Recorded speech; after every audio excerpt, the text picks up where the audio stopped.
being at Madison Square Garden, it was so special.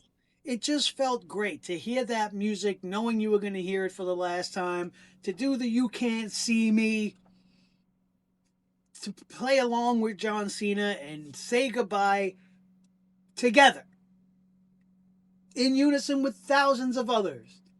And even a guy like me who's not a John Cena guy was able to get swept up in the moment, enjoyed himself, showed respects to the man, and it was really special. And all of these other cities during that heel run, man, they got ripped off. The Sledgehammer Wrestling Show. Heyo, and what is up, gang? Thank you for checking out the Sledgehammer Wrestling Show right here on Sledgehammer TV. My name is Nick Nightmare, and last night at Saturday night's main event, John Cena said goodbye to the world of professional wrestling. Not altogether, just to in-ring competition. And I'm really surprised. I'm not surprised at the way the match ended, but I am surprised at the tremendous reaction that it's getting and the very mixed reaction that it's getting, that's making me feel like wrestling fans of today's new era don't understand professional wrestling, or maybe they just don't have any respect for tradition and for doing the right thing for the next generation, for those who come after, so to speak. Okay? I don't understand why everybody's all pissed off at Triple H. For two reasons. One, he made the right call if it was his call, and two, it most likely certainly was not his call. I'd be willing to bet everything that it was John Cena's decision to tap out to Gunther. Now, I'm not saying I agree so much with that decision. I happen to believe that it may have been better for John Cena to pass out. You know, this way he didn't kind of go back on everything that he stands for, everything that he has pushed onto his fan base, the whole theme of never give up. It would have been one thing for him to lose and be submitted by Gunther, but it's a complete other thing for him to willingly tap out with a goofy smile on his face. I understand both ways, but I think it would have better served the Cena character had he just passed out the way Stone Cold did. Yeah, he lost, he did the right thing, but he kept his word. He kept to his ideals, and he never gave up. You could still lose and do that and tell that story. I don't understand why that's not the direction in which they went. But the decision that was made, regardless who made it, was the right decision. Can you imagine how people would feel if John Cena beat Gunther? They'd all be doing the same exact thing, but the opposite. Everybody'd be grabbing their torches and pitchforks. Fuck Triple H, he just buried Gunther for an old retiring John Cena. That's not what you're supposed to do. Does nobody remember how many times we've seen the torch be passed? Most famously at WrestleMania 3, where Hulk Hogan was so nervous going into that main event that Andre wasn't going to do the job because Andre held that much stature. Andre was professional wrestling. He was the standard bearer. And if he decided on that night to say, no, Hogan's not the guy, Hogan wouldn't have been the guy, and Andre would have squashed him flat in the main event. But that's not what happened. Andre understood. He saw the writing on the wall. He knew his career had limited time. He knew his better days were behind him. He knew Hogan was the guy. And he allowed him to slam him on pay-per-view for the first time for many people. Not really for the first time in history, but for the first time, I guess, in the wider fan base, like for the world to see. He pinned his shoulders to the mat, and on we went to the next phase of professional wrestling. And then Hogan did it for the Warrior. And then they gave it back to Hogan again. And he dropped it to Yokozuna, who then dropped it to Bret Hart, who would go on to drop it to Stone Cold, who would go on to drop it to... It just keeps going. To The Rock. And then The Rock drops it to John Cena himself. And then Cena, although he, at that point where he took the ball from The Rock, he kind of already had it. He didn't really need The Rock's endorsement, but it made Cena even bigger. It made the legend of John Cena even stronger. And now 23 plus years later, he has been that guy. And now it's his job, since he knows he can't perform the way he wants to. He can't give us everything he's got anymore. He can't perform to his own standards. He's stepping away from in-ring competition, and he's doing the right thing by letting Gunther, probably the most pure wrestler that they have on that roster right now, take the ball and take this company forward. You may not like who they chose. You may have wanted it to be LA Knight. You may have been a crazy person and wanted it to be somebody like Jey Uso. You may have wanted his last match to be against a classic opponent like a Kurt Angle, which just physically couldn't happen, or else I'm sure Kurt would have loved to have done that. You don't want to put him in there against a Randy Orton again or Punk again, because any of them beating John Cena would have meant nothing. And then John Cena winning on his way out maybe might have been a possibility. Might not have ruined everything had he been going up against an established opponent.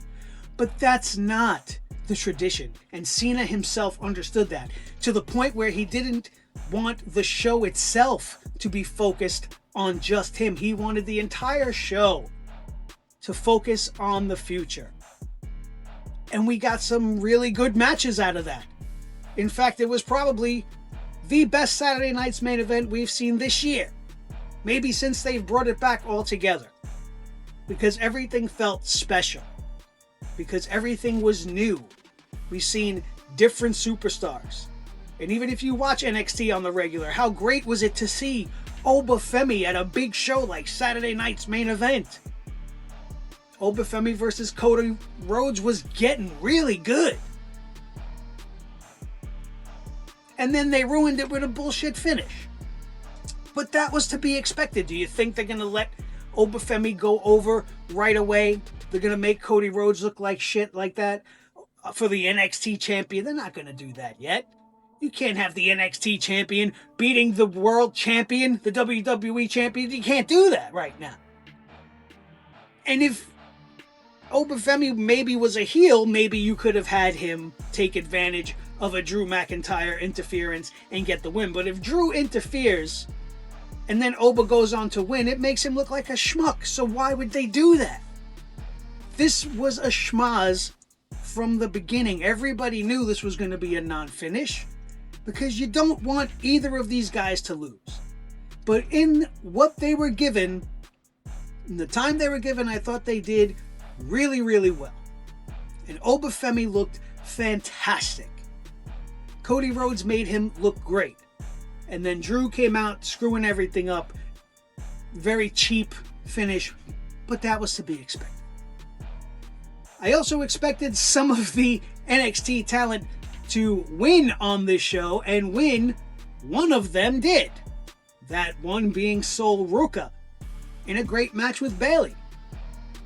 This was a really good match. Sol really got over with the crowd. We're real big fans of her in this household as we watch NXT every week. One of my daughter's all-time favorites down there right now. One of my favorites. I think she's fantastic. I think she's really good. She's extremely athletic. She's got a great look. She's got a great theme song. Love the surf music. I'm into Sol Ruca.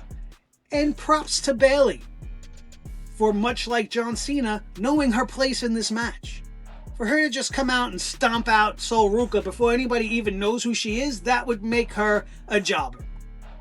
And that's not the point of what we're doing this evening, right? So Bayley allows Sol Ruca to win, made Sol Ruca look great. It's hard to say her name so many times in a row. She's got a great gimmick, great look. Loved everything except Lyra Valkyria's outfit. I don't understand why she came out in her pajamas.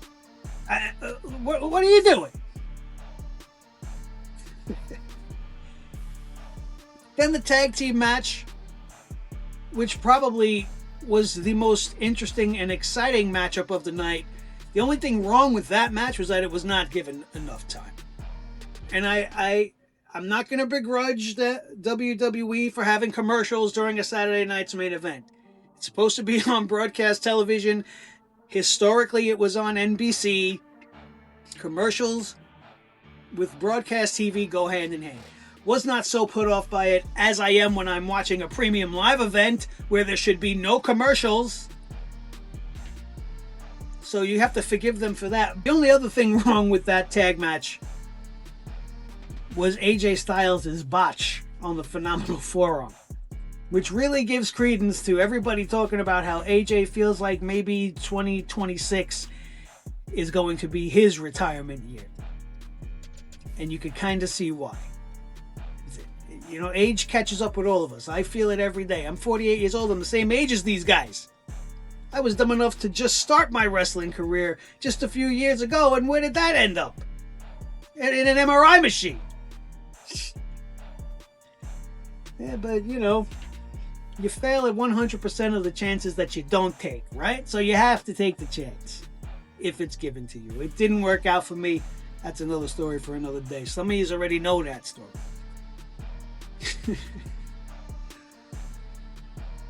So AJ and Dragon Lee win. Of course, it was a non-title situation, so it doesn't make a difference. And then that led us to the main event, which I thought was great. I thought John Cena did a great job making Gunther look like the Terminator that they wanted to keep emphasizing. Oh, Gunther's a Terminator. He's a Terminator. Yeah, he is. And that's what his job was. Instead of John Connor, it was John Cena. And he had him dead in his sights. And he put the target out and he stomped him out. He tapped out the man that never gives up. It was a great match. It did what it had to do. The most surprising thing was the reaction. And I'm a little disappointed with the Washington crowd, because you have John Cena after this match in the ring and everybody from the back comes out to pay tribute to this man. And the fans thought that this was the time to voice their opinion and boo the shit out of Triple H. Now, I'm not saying he didn't deserve it, but as we already covered, it probably wasn't his choice. And I know the fans kind of were unhappy with the way the finish went. Again, bringing me to I don't get what they really wanted. I understand maybe them wanting to go home happy, and that maybe they thought that Super Cena was undefeatable and he was going to get one last win on his way out. But again, that was not the purpose of this match. And taking it out on Triple H in a moment that should have been special for John Cena still. Like, this is his last moments, and you're raining it down with boos. Not directed at him, but sort of, because you didn't like the way his match ended, which most likely was his plan. And now he has to deal with this. And then Triple H is getting shit on. And that was just not the time. If you wanted to do it at the post-show, when he was talking with everybody on the panel, that's great. Go ahead. Go at it. Go for him. Go for the throat. He deserves it. The creative this year has been dog shit. especially when it comes to the last run of John Cena.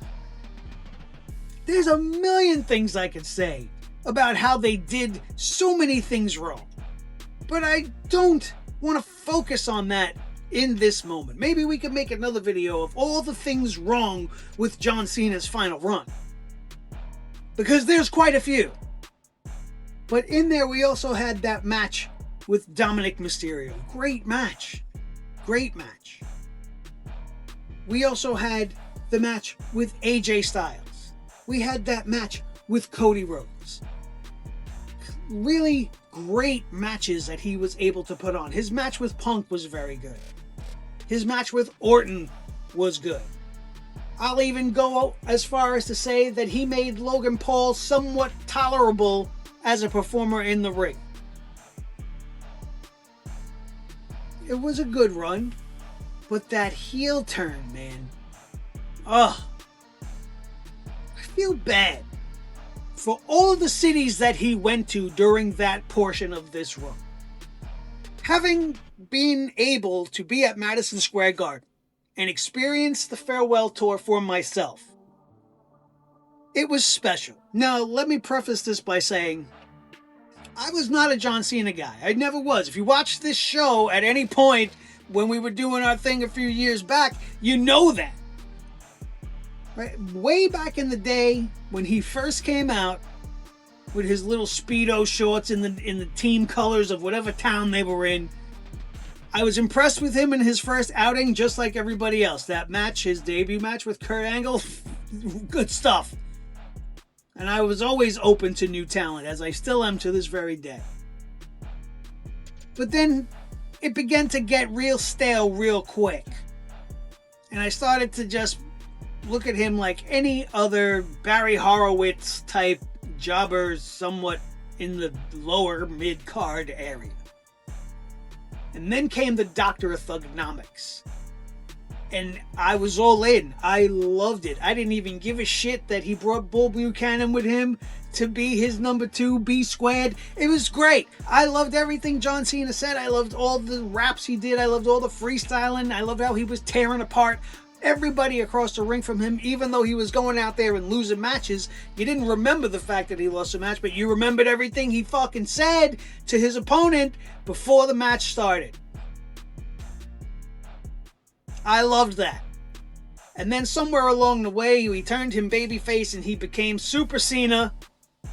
They equipped him with the 5 moves of doom, which were the only things we ever seen him do. He'd get his ass beat for 15 minutes and then come out of nowhere with the 5 moves. Boom, this, that, you can't see me, bang, done.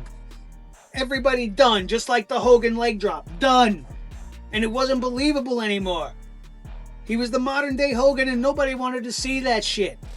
And we had guys on the roster like Randy Orton, and we had guys like Batista, and we had guys like Brock Lesnar, and we had CM Punk and countless other talents that we were looking to take him down.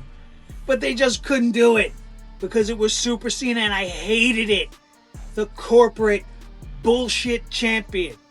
The bootlicking Vince McMahon guy that just towed the line and did what the company said and put his best foot forward all the time, never stepped in shit. He was better than everybody at all the time. I couldn't stand it. So it's important for me to preface the fact that I was there and that I have this shirt. This is the only John Cena shirt I've ever bought in my life. And it's just out of a respect. A respect for what the guy has done. What he put his body through for 23 years. Kind of like Punk said at Madison Square Garden at the end of the show, which you probably can find somewhere on YouTube, when the camera stopped rolling. He said so many nights he had to lay on the mat looking up at the lights and had to hear those fucking horns and that song. But now you look back at it differently and you understand that he was the guy. And that when he says he's the last real champion, it's fairly accurate. I don't care about how you feel about a guy like Roman Reigns or a guy like Seth Rollins, or CM Punk in this incarnation now, any of the people that have been world champion in the modern era, in the last few recent years. Nobody feels like John Cena, right? John Cena has risen to that air where people like The Undertaker and Ric Flair and Dusty Rhodes and Hulk Hogan and Andre the Giant, they're all synonymous with professional wrestling. They were all top guys for a long, long time. And he belongs right up there with them. Considering his longevity and his popularity and how it's never really waned, and that every generation got on board the "you can't see me" train, and the never give up, and the hustle, loyalty, respect, generation after generation for the last 23 years. You gotta respect that. You gotta respect that. You gotta give it to him. And I've gone off on such a tangent at this point that I forgot what my original point I was even making was. But you see, that's how passionate a performer like John Cena makes people. Oh, right. Being at Madison Square Garden, it was so special. It just felt great to hear that music, knowing you were going to hear it for the last time, to do the "you can't see me," to play along with John Cena and say goodbye together in unison with thousands of others. And even a guy like me who's not a John Cena guy was able to get swept up in the moment, enjoyed himself, showed respects to the man, and it was really special. And all of these other cities during that heel run, man, they got ripped off. All of those places truly got ripped off. And you could tell while it was going down in every single place. Nobody wanted to boo John Cena. Everybody wanted to do what I was able, thankfully, to do at Madison Square Garden, which so many other people were able to do, and that was to have fun and be with John Cena as John Cena should be one last time. I'm not going to say I didn't enjoy the premise of the heel turn. I thought it was a good idea maybe for last year. But for this year, knowing he had a limited number of only 36 dates, to turn him against the crowd, have him come out on shows with no music, with the black background, it really ripped off a whole section of the country that didn't get to properly enjoy, or on both ends, John Cena had to go out there and be an asshole to all these people who were there to celebrate him and love him and bought his super special "Last Time Is Now" t-shirt, and he had his shit all over these fans, which was not genuine at all. And everybody got screwed. Cena got screwed for those couple of months. The fans, more than anything, in those locations, I feel truly, truly bad for those people. For the kids, for the man babies, for the adults who've been following Cena forever. They didn't get to do anything fun. They didn't get to hear that song one last time. Looking back on it in retrospect, what a terrible move. What a terrible move that was. What a terrible thing to do to him. And I know it was decided by a number of individuals. But for it to happen and then be undone as if it never happened, with no payoff and no meaning behind it, makes it even worse. Makes it even worse. And if you are one of those people watching this video who were in a city that John Cena was in during the heel portion of his final run, let me know how you guys felt. What was the vibe at some of those shows? What were the fans saying, feeling in the crowd? Because no matter what Cena was doing, they were there to try to celebrate and say goodbye, even when he was shitting all over. On the good side of the heel run, we got some pretty interesting matches. And we got the CM Punk John Cena flip of roles, the role reversal, which was fun TV, you know, but they could have done that without Cena being a heel. In his last run, he could have done a greatest hits and faced all his opponents, heel or babyface, wouldn't have made a difference. Really wouldn't have. So I guess that's where the other side is coming from. There's just an incredible passion and for many of them a love for this guy, and for most of us now, at the very least, a deep respect for John Cena that I guess many of them didn't like the outcome. You want to boo Triple H about it, that's fine. Do whatever you want to do. But don't threaten Gunther in the street! What the fuck are you doing?